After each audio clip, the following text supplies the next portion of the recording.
everyone. Today we'll discuss the part 53 of the NEET quiz important questions, and today we'll discuss about the questions of the topic large intestine. So first try to answer the questions by yourself. Now describe the mesentery. Mesentery is actually a broad fan-shaped fold of peritoneum and it suspends the jejunum and the ileum. It is derived from the greater sac. Now what are the extension of the root of mesentery? So it extends from the left side of the L2 to right sacroiliac joint and also extends from the duodenojejunal flexure to the ileocecal junction. Which part of the duodenum is crossed by the root of mesentery? So the third part of duodenum is crossed by the root of mesentery. Which blood vessels are crossed by the root of mesentery? So abdominal aorta, inferior vena cava and the right gonadal vessels are crossed by the root of mesentery. Which other structures are crossed by the root of mesentery? So these are right sacroiliac joint, right psoas major, right ureter and the right genitofemoral nerve are crossed by the root of mesentery. What is the length of the free border of the mesentery? So it is about 20 feet long. What are the contents of the mesentery? So these are jejunum and ileum, superior mesenteric vessels, mesenteric lymph nodes and fat, and occasionally tip of vermiform appendix, suspensory muscle of duodenum, and the accessory suprarenal tissue. What are the characteristic features of the large intestine? So Taenia coli, saculations or the hostration, and the ependyces epiploica are the three main characteristic features of the large intestine. Is Taenia coli present in the appendix? So no, it is not. Is Taenia coli present in the rectum? So no, it is not. Do cecum, appendix, rectum have ependyces epiploica? So no, they don't have. Feces are generally stored in the sigmoid colon. What is the length of the cecum? About 6 cm and width is about 7 cm. What is the length of the ascending colon? So it is about 15 centimeters. What is the length of the transverse colon? So it is about 45 centimeters. What is the length of the descending colon? So it is about 25 centimeters. What is the length of the sigmoid colon? So it is about 40 centimeters. Is cecum retroperitoneal? So yes, cecum is retroperitoneal. Which is the most common type of cecum? So adult type. Which is the least common type of cecum? Fetal type. Describe the fetal type of cecum.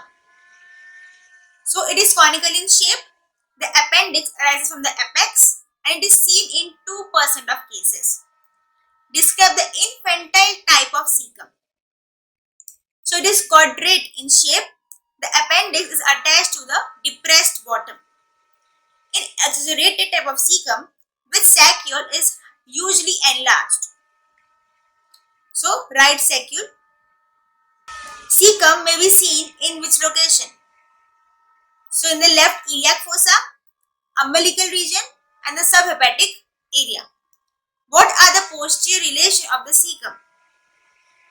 So right iliopsoas, femoral nerve and the lateral femoral cutaneous nerve are the posterior relation of the cecum.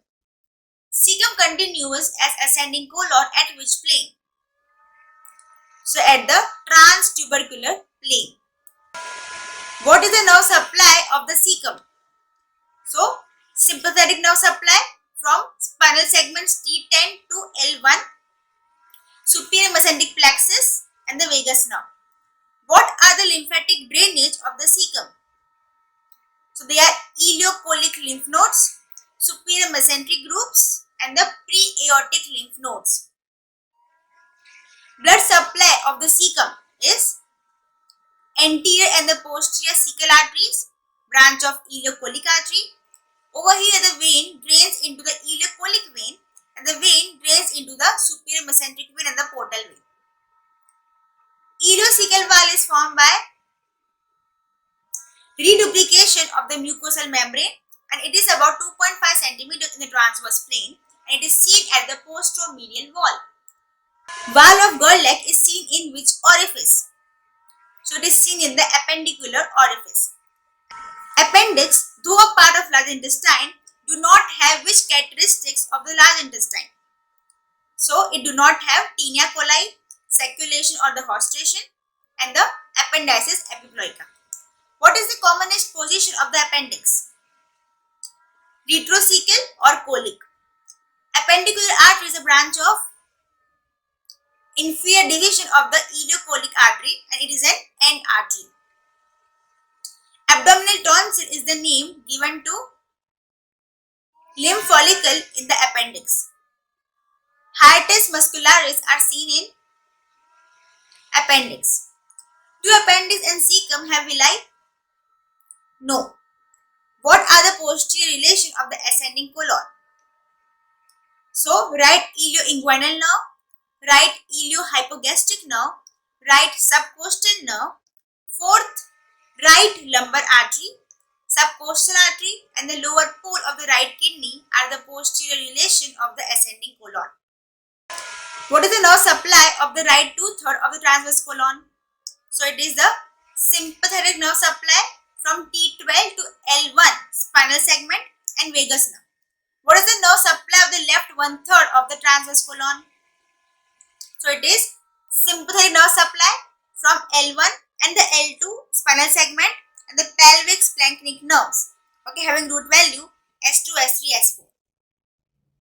Layers of the transverse mesocolon in adults are derived from upper layer from the lesser sac and the lower layer from the greater sac.